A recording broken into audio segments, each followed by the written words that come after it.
Bahas mengenai constraint pada project management. Lihat di layar sini sudah ada layar activities ya, tab activities yang sudah pernah kita buat ya. Jadi sebelumnya kalau belum membuat silahkan bisa dibuat terlebih dahulu. Lalu kemudian untuk menemukan constraint kita bisa mencarinya itu di setiap aktivitas di sini ya, di setiap aktivitas ya, itu pasti kita bisa ketemukanlah di tab status ya, di situ ada constraint ya, di bagian bawah situ ya. Nah, constraint di sini merujuk pada batasan yang diterapkan pada aktivitas ya, jadi pada aktivitas ya gunanya untuk membatasi atau memberikan aturan tertentu kapan suatu aktivitas dapat dimulai dan dapat selesai, atau kita katakanlah harus dimulai dan harus selesai, seperti itu. Nah, kalau kita lihat di sini, jadi constraint itu ada primary, ada secondary. Jadi misalkan kita memilih start milestone tidak bisa ditentukan finishnya ya, kalau task dependent bisa. Kalau misalkan ya keduanya sama untuk constraint ya. Kalau kita klik di sini ya, klik di sini kita punya banyak opsi untuk constraint ya. Jadi di sini kita lihat ada cukup banyak, mulai dari start on. Di sini ya, start on ini aktivitas harus dimulai pada waktu tertentu ya, di tanggal 5 misalnya gitu. Start on or after ya, berarti tidak boleh dimulai sebelum tanggal ini ya, harus bisa dimulai ya setelah tanggal 5 Maret ya. Kalau kita memilih start on before ya, berarti aktivitas dimulai sebelum atau pada tanggal tertentu, pada tanggal ini ya. Jadi sebelum tanggal ini atau pada tanggal ini gitu ya. Kalau yang tadi berarti after ya, berarti dimulai pada tanggal 5 atau setelah tanggal 5 gitu ya. Nah, kalau kita lihat finish ya, finish on ini aktivitas harus selesai pada tanggal 5 seperti itu. Kalau misalnya kita pilih finish on or after, berarti aktivitas tidak boleh selesai pada sebelum tanggal 5 ya. Jadi tidak boleh selesai sebelum tanggal selesainya tanggal 5 atau setelah tanggal 5 ya. Kalau finish on before di sini aktivitas harus selesai sebelum atau pada tanggal 5 ini ya. Lalu ada lagi yang lain di atas itu ada late ya. As late as possible ya, berarti aktivitas dijadwalkan sedekat mungkin dengan tanggal yang ditentukan ya.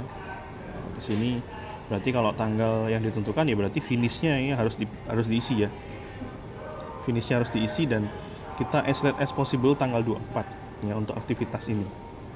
Nah, ada lagi mandatory ya, mandatory start. Mandatory start berarti aktivitas harus dimulai pada tanggal 5 ya.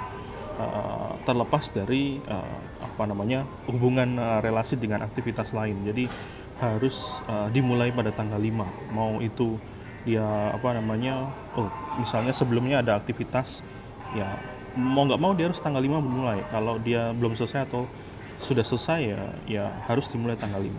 Kalau misalnya memilih mandatory finish ya, berarti aktivitas ini harus selesai pada tanggal 5 ya, harus selesai pada tanggal 5 mau dia selesai atau tidak gitu ya. Jadi ini akan membantu kita dalam mengatur aktivitas sehingga kita katakanlah kan klien itu butuh kepastian ya.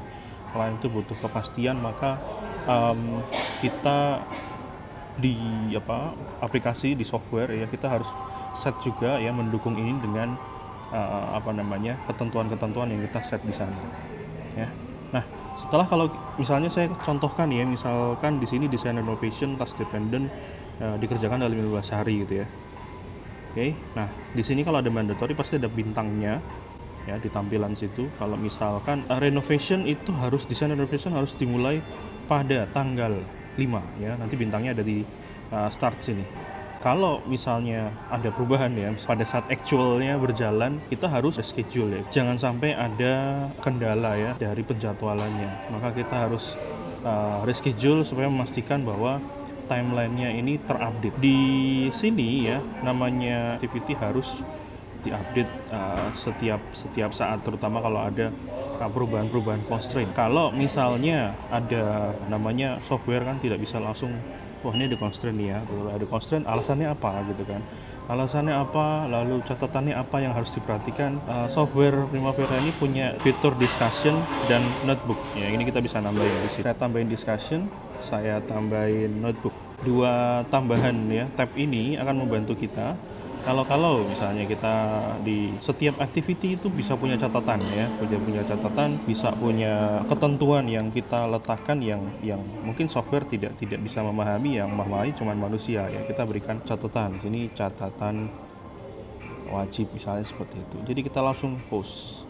Nah, seperti itu nanti akan tertampil di sebelah kiri kalau discussion. Jadi siapapun yang memegang file ini bisa langsung mengupdate discussion ini di bagian sini gitu ya. Bisa di reply ya, tinggal di post aja. Sama seperti fitur diskusi yang ada di web. Kalau misalkan ada catatan khusus yang bisa ditambahkan ya, kita bisa tambahin catatan, misalnya catatan constraint misalnya seperti itu, kita tambahin aja. Nah, jadi catatan ini isinya adalah segala macam catatan gitu ya, catatan mengenai constraint yang akan ada di activity ini ya. Saya gitu, oke ya. Nanti akan tertambah seperti itu. Constraint ini tidak hanya ada di activities ya. Kalau di sini kita bisa menambahkan di bagian status ya. Di project juga bisa kita tambahkan constraint ya.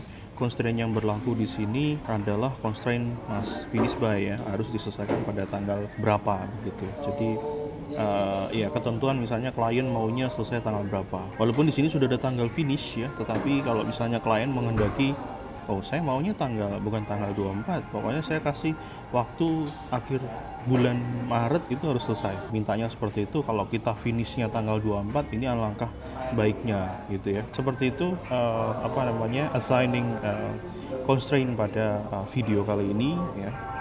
Silakan mencoba.